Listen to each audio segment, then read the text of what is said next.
Media செய்திகள். இன்றைய தலைப்புச் செய்திகள். காதலர் தினத்தன்று ஒயினுக்கு பீர் இலவசம் என்று அறிவித்த பார்.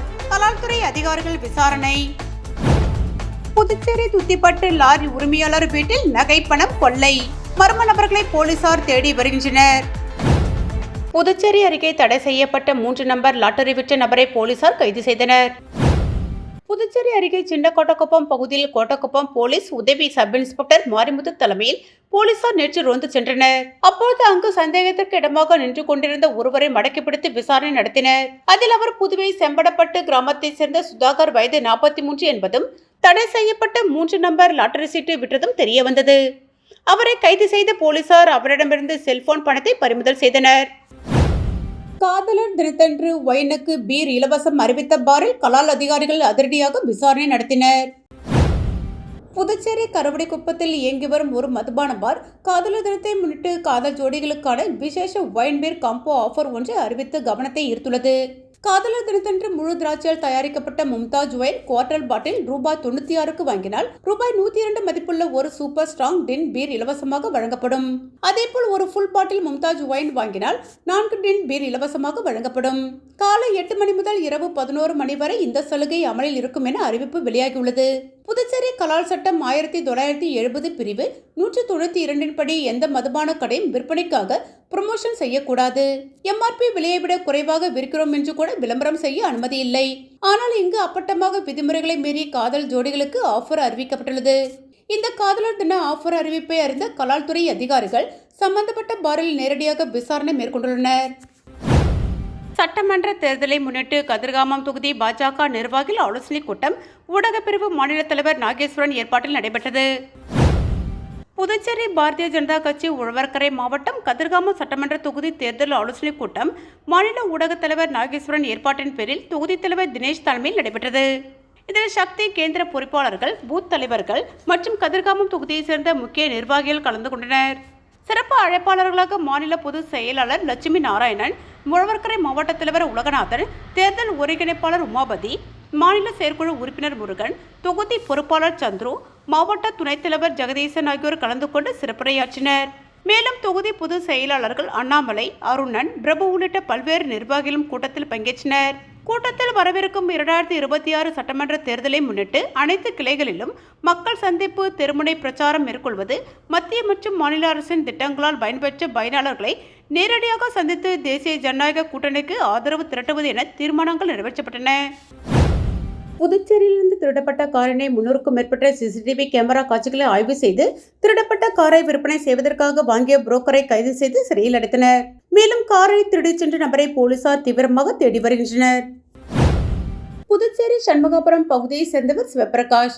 இவர் தனது வீட்டின் அருகே காரை நிறுத்த போதிய இடவசதி இல்லாததால் தனது காரினை 100 அடி சாலை மேம்பாலம் கீழே நிறுத்திவிட்டு தனது வீட்டிற்கு செல்வது வழக்கம்.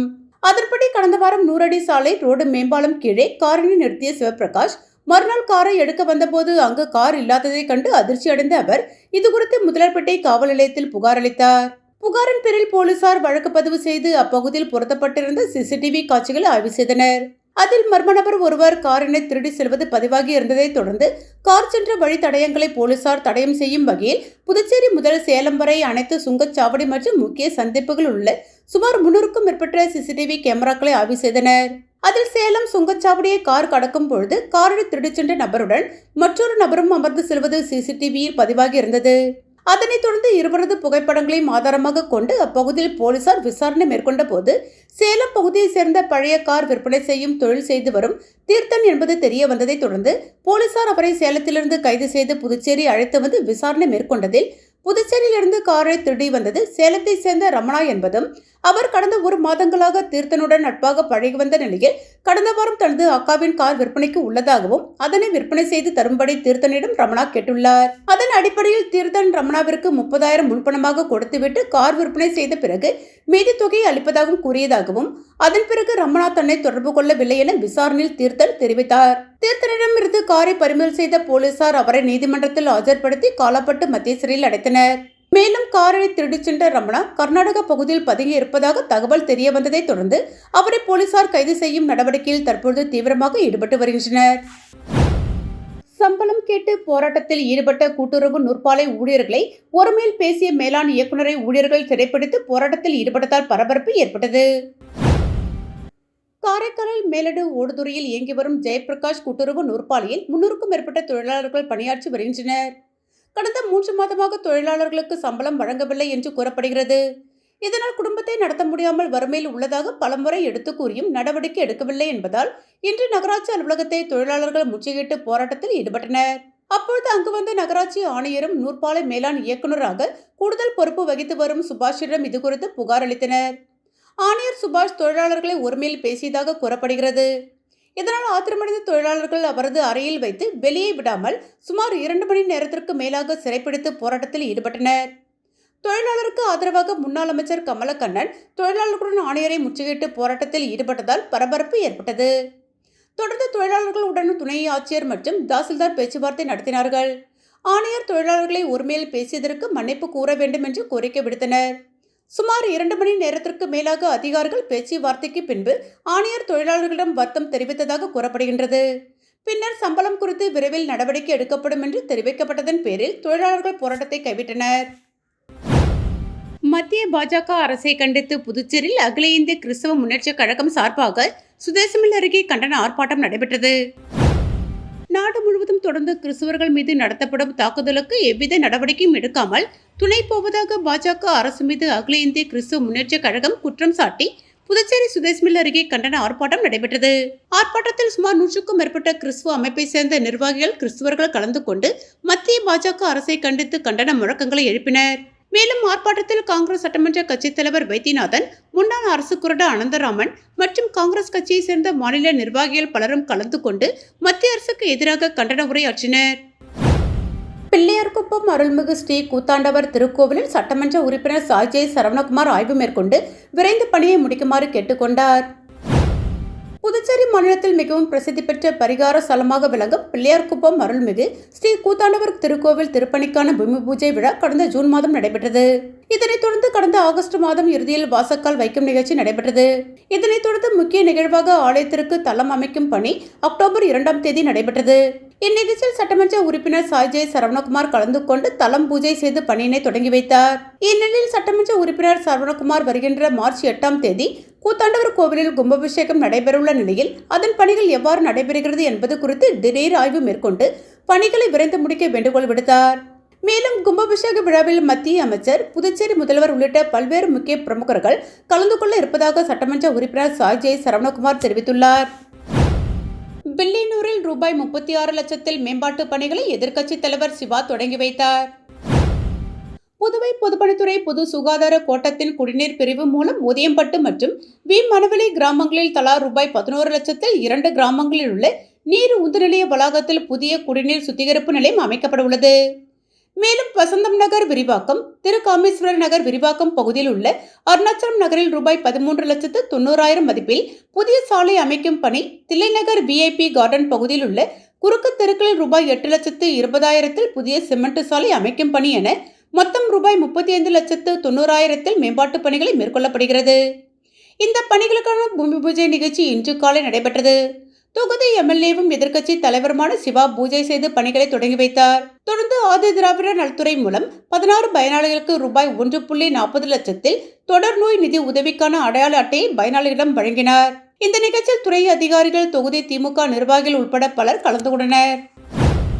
புதுச்சேரியில் துத்திப்பட்டு லாரி உரிமையாளர் வீட்டில் ரூபாய் 10 லட்சம் நகை பணத்தை திருடிச் சென்ற மர்ம நபர்களை போலீசார் தேடி வருகின்றனர். புதுச்சேரி துத்திப்பட்டு மாரியம்மன் கோவில் தெருவை சேர்ந்தவர் விஜயகாந்த். இவர் சொந்தமாக லாரி வைத்து ஓட்டி வருகிறார். இவரது தந்தை கலியமூர்த்திக்கு கடந்த 27ஆம் தேதி உடல்நிலை பாதிப்பு ஏற்பட்டது. எனவே அவரை குடும்பத்தினர் சிகிச்சைக்காக கதிர்காமம் அரசு பொது மருத்துவமனையில் சேர்த்துள்ளனர். அங்கு அவர் உள்நோயாளியாக அனுமதிக்கப்பட்டு சிகிச்சை பெற்று வருகிறார். இந்நிலையில் விஜயகாந்த் தனது தந்தையின் மருத்துவ செலவுக்காக பணம் எடுக்க வீட்டுக்கு வந்துள்ளார். அப்பொழுது வீட்டின் அலமாரியை திறந்து பார்த்தபொழுது அதில் வைத்திருந்த 7.5 பவுன் நகை மற்றும் 80,000 பணத்தை காணவில்லை. இதனால் அதிர்ச்சியடைந்து அவர் வீடு முழுவதும் தேடி பார்த்தார், கிடைக்கவில்லை. விஜயகாந்த் குடும்பத்தினர் வழக்கமாக வெளியே செல்லும் பொழுது வீட்டின் முன்னுள்ள மேட்டின் அடியில் வீட்டு சாவியை வைத்து செல்வது வழக்கம். இதை நோட்டமிட்டு மர்ம நபர்கள் யாரோ சாவியை எடுத்து வீட்டை திறந்து நகை பணத்தை திருடிச் சென்றது தெரிய வந்தது. அவற்றின் மதிப்பு ரூபாய் 10 லட்சம் இருக்கும் என்று கூறப்படுகிறது. இதுகுறித்து அவர் சேதராப்பட்டு காவல் நிலையத்தில் புகார் தெரிவித்தார். புகாரின் பேரில் சேதராப்பட்டு போலீசார் வழக்கு பதிவு செய்து விசாரணை நடத்தி வருகின்றனர். புதுச்சேரியில் பணி வழங்க வலியுறுத்தி சட்டமன்றத்தை முற்றுகையிட முயன்ற உள்ளாட்சித்துறை வாரிசுதாரர்கள் 100க்கும் மேற்பட்டோரை போலீசார் கைது செய்தனர். புதுச்சேரி உள்ளாட்சித்துறையில் கடந்த 15 ஆண்டுகளுக்கும் மேலாக வாரிசுதாரர்களுக்கு பணி வழங்கவில்லை. இதனால் அவர்கள் தொடர்ந்து பலகட்ட போராட்டங்களில் ஈடுபட்டு வந்தனர். இந்த நிலையில் கடந்த 2024ஆம் ஆண்டு சட்டப்பேரவை கூட்டத்தொடரில் வயது தளர்வுடன் 123 வாரிசுதாரர்களுக்கு பணி வழங்கப்படும் என முதலமைச்சர் ரங்கசாமி அறிவித்தார். ஆனால் அவரது அறிவிப்பை உள்ளாட்சித்துறை நிர்வாகம் செயல்படுத்தாமல் 20 பேருக்கு மட்டுமே பணி வழங்க முடியும் என அறிவித்தது. இந்த நிலையில் சட்டப்பேரவையில் முதலமைச்சர் அறிவித்ததை நடைமுறைப்படுத்த வேண்டும். முதல்வர் அறிவிப்பை செயல்படுத்தாத உள்ளாட்சித்துறை இயக்குநரை கண்டித்து உள்ளாட்சித்துறை வாரிசுதாரர்கள் சட்டமன்றத்தை முற்றுகையிடும் போராட்டத்தில் இன்று ஈடுபட்டனர். உள்ளாட்சித்துறை தலைமை அலுவலகத்தில் இருந்து பேரணியாக புறப்பட்ட அவர்கள் சட்டமன்றம் அருகே வந்தபோது போலீசார் தடுப்பு கட்டைகள் போட்டு அவர்களை தடுத்ததால் லேசான தள்ளுமுள்ளி ஏற்பட்டது. இதனையடுத்து போராட்டத்தில் ஈடுபட்டவர்களை போலீசார் கைது செய்தனர். சட்டமன்ற தேர்தல் அறிவிப்புக்கு முன் பணி வழங்காவிட்டால் குடும்பத்துடன் தேர்தலை புறக்கணிப்போம் என வாரிசுதாரர்கள் எச்சரிக்கை விடுத்துள்ளனர். புதுச்சேரி வருமான வரித்துறை இணை ஆணையர் அலுவலகத்தில் வருமான வரித்துறை ஊழியர் சம்மேளன 74ஆம் ஆண்டு விழாவை ஒட்டி கொடியேற்றி இனிப்புகள் வழங்கப்பட்டது. வருமான வரித்துறை ஊழியர் சம்மேளன 74ஆம் ஆண்டு விழா வருமான வரித்துறை ஊழியர் சம்மேளன புதுச்சேரி கிளை சார்பில் முத்தலப்பட்டியில் அமைந்துள்ள வருமான வரித்துறை இணை ஆணையர் அலுவலக வளாகத்தில் சிறப்பாக கொண்டாடப்பட்டது. இவ்விழாவில் முதன்மை விருந்தினராக வருகை தந்த வருமான வரித்துறை ஊழியர் சம்மேளனத்தின் முன்னாள் புதுச்சேரி சரக செயலாளர் கோவிந்தன் வருமான வரித்துறை ஊழியர் சம்மேளனத்தின் கொடியை ஏற்றி வைத்து சிறப்புரையாற்றினார். இவ்விழாவிற்கு தற்போதைய சரக செயலாளர் தயாநிதி தலைமை தாங்கினார். கிளை தலைவர் அரவிந்தநாதன் முன்னிலை வகித்தார். மேலும் இவ்விழாவில் வருமான வரித்துறை அதிகாரிகள் சங்கத்தின் தலைமை அலுவலக பொறுப்பாளர் தோழர் செங்குட்டுவன், அதிகாரிகள் சங்க செயலாளர் தோழர் கணேசன், தலைவர் தோழர் சந்தோஷ்குமார் மற்றும் வருமான வரித்துறை அதிகாரிகளின் சங்கம் மற்றும் வருமான வரித்துறை ஊழியர் சம்மேளனத்தை சேர்ந்த தோழர்கள் அனைவரும் கலந்து கொண்டு விழாவை சிறப்பித்தனர். இவ்விழாவில் சங்கத்தின் வளர்ச்சி, ஒற்றுமை மற்றும் உரிமைகள் குறித்து உரைகள் நிகழ்த்தப்பட்டு சங்கத்தை போற்றி வாழ்த்தி கோஷங்கள் எழுப்பப்பட்டன. நன்றி உரையை கிளை செயலாளர் மற்றும் பொருளாளர் தோழர் பிரின்ஸ் அபிஷேக் வழங்கினார். ஏனாம் தொகுதிக்குட்பட்ட சாவித்திரி நகர் பகுதியில் தொழிலதிபரும் சமூக சேவகருமான தோட்டாராஜு வீடு வீடாக சென்று வாக்கு சேகரிப்பு பிரச்சாரத்தில் ஈடுபட்டார். புதுச்சேரி பிராந்தியத்தில் உள்ள ஏனாம் சட்டமன்ற தொகுதியில் பிரபல தொழிலதிபரும் சமூக சேவகருமான தோட்டாராஜு தொகுதியில் உள்ள சாவித்திரி நகரில் தனது முதல் தேர்தல் பிரச்சாரத்தை தொடங்கினார். அவருக்கு அந்த பகுதியில் உள்ள பொதுமக்கள் வரவேற்பு அளித்தனர். அதனைத் தொடர்ந்து சாவித்திரி நகரில் உள்ள ஸ்ரீ கனகதுர்க்கம்மா கோவிலிலும் ஸ்ரீராமர் கோவிலிலும் வேத பண்டிதர்களின் முன்னிலையில் சிறப்பு பூஜைகள் நடத்தினார். தேர்தலில் போட்டியிடும் உறுதியுடன் மக்கள் ஆசீர்வாதங்களை பெறும் முதல் அடியாக சாவித்திரி நகரில் வீடு வீடாக தேர்தல் பிரச்சாரத்தை அவர் ஆரம்பித்தார். அப்பொழுது அவர் பேசுகையில் மக்கள் காட்டும் ஆதரவும் அன்பும் தன்னை மேலும் ஊக்குவிப்பதாக தெரிவித்தார். தன்னை ஆதரித்து ஊக்கமளித்த அனைவருக்கும் நன்றியை தெரிவித்தார். ஏனாம் மக்கள் எதிர்கொள்ளும் பல்வேறு பிரச்சனைகளை தீர்க்க தன்னால் என்ற முழு முயற்சி மேற்கொள்வதாக கூறினார். அடிப்படை வசதிகளை மேம்படுத்த அரசாங்கத்திடமிருந்து நிதி பெற்று தந்து வளர்ச்சி பாதையில் நகரை முன்னேற்றுவேன் என்று உறுதியளித்தார். மக்களுடன் நேரடியாக பல விஷயங்களை கேட்டறிந்து அவர்களின் பிரச்சனைகளை தீர்க்க முயற்சிப்பதாக வாக்குறுதி அளித்தார். இத்துடன் A1 மீடியா செய்திகள் நிறைவு பெற்றன. நன்றி.